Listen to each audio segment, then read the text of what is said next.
আর একটা নতুন ব্লগ নিয়ে তোমাদের কাছে এসেছে। আজ আমার অফ ডে ছিল, সানডে ডিউটি করেছি তাই। ইতুকে কালকেই বলেছিলাম আজকে একটা কোনো মন্দির যাব, জৈন মন্দির। গৌরী বাড়িতে, বাড়ির খুব কাছাকাছি, গৌরী বাড়িতে শ্বেতাম্বর দাদাজি জৈন টেম্পল, সেখানে পৌঁছে গেলাম। বাড়ির কাছে এত সুন্দর মন্দির আছে। ছোটবেলায় বাবা বলেছিল, দিদিকে নিয়ে গেছিল, আমার যাওয়া হয়নি। কিছুদিন ধরেই আমার খালি মনে হচ্ছিল এই মন্দিরটার কথা। বাবার মুখে ঠিক যেরকম শুনেছিলাম তার থেকেও আরো অনেক সুন্দর দেখলাম। উবার বুক করলাম, উবার পেলাম না, উবার ক্যান্সেল করলো। তারপর অটো, তারপর বাস। কি ফাঁকা একটা বাসে আজকে উঠে পড়লাম। এত বাড়ির কাছে, ওখান থেকে একটুখানি জাস্ট গৌরী বাড়ির স্টপেজে নামলেই বাঁদিকে গেলেই একটুখানি একদম সোজা গেলেই মন্দির।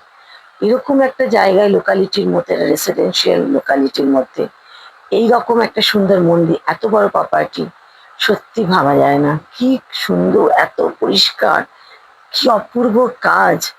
মানে আমি মুগ্ধ। তোমরাও সবাই বন্ধুরা একবার যেও। এত সুন্দর, এত শান্তি, এত গাছ গাছা, এত গাছ, এত সুন্দর প্রকৃতি। আর কত লোকজন এখানে এসেছে। আমার যেন মনে হচ্ছে সত্যি সে বাড়ির সামনে কোনো জিনিস না দেখে আমরা সব দূরে এসে যাত্রায়। এটাই হচ্ছে অদ্ভুত একটা ব্যাপার আমাদের মধ্যে। যা নিজের আছে, যা, সেগুলো আমরা কোনো রকম কখনোই ভ্যালু দিই না। আমরা অন্যদের, কত দূরে দূরে গিয়ে আমরা মন্দির দেখতে চাই, অথচ নিজের শহরে কত ভালো ভালো মন্দির আছে, সেগুলোই আমরা দেখে উঠতে পারি না। নিজের শহরকেই ভালো করে চিনি না এখনো। আমি ঠিক করেছি আমি জোড়াসাঁকোও যাবো আবার। ছোটবেলার দেখা আর বড়বেলার দেখার মধ্যে অনেক তফাৎ। ওই মনটাই যেন কেমন চেঞ্জ হয়ে যায় এখন।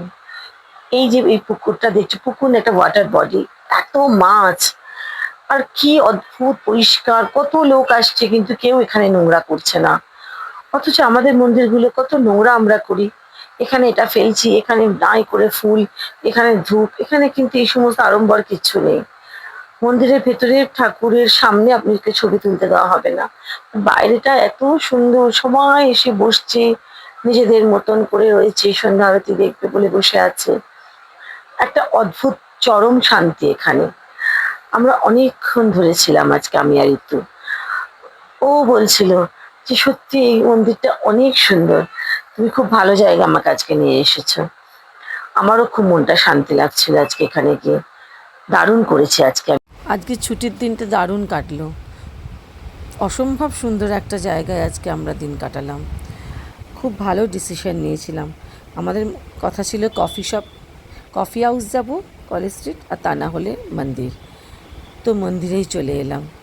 কফি হাউস অন্য দিন যাব।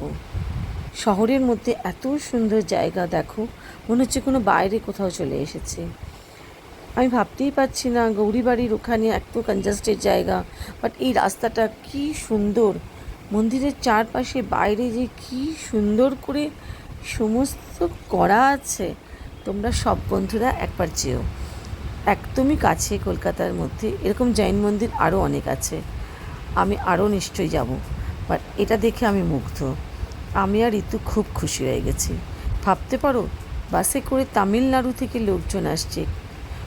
কি পরিমাণ লোক ঢুকছিল তোমাদের বোঝাতে পারবো না। আমার ক্যামেরা আমি একটু ধরার চেষ্টা করেছি, তোমাদের দেখাবো। তোমরা দেখো কি পরিমাণ এখানে লোকজন ঢুকছে। কি যে শান্তি, এত লোক আসছে কিন্তু কোথাও কোনো রকম কোনো নোংরা ছিল না, পরিষ্কার একদম ঝকঝক করছে মন্দিরটা।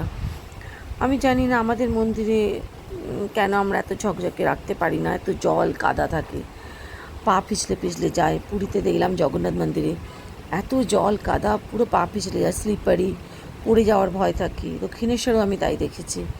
বাট এখানে কোনো জল দেখো কেমন ঢুকছে।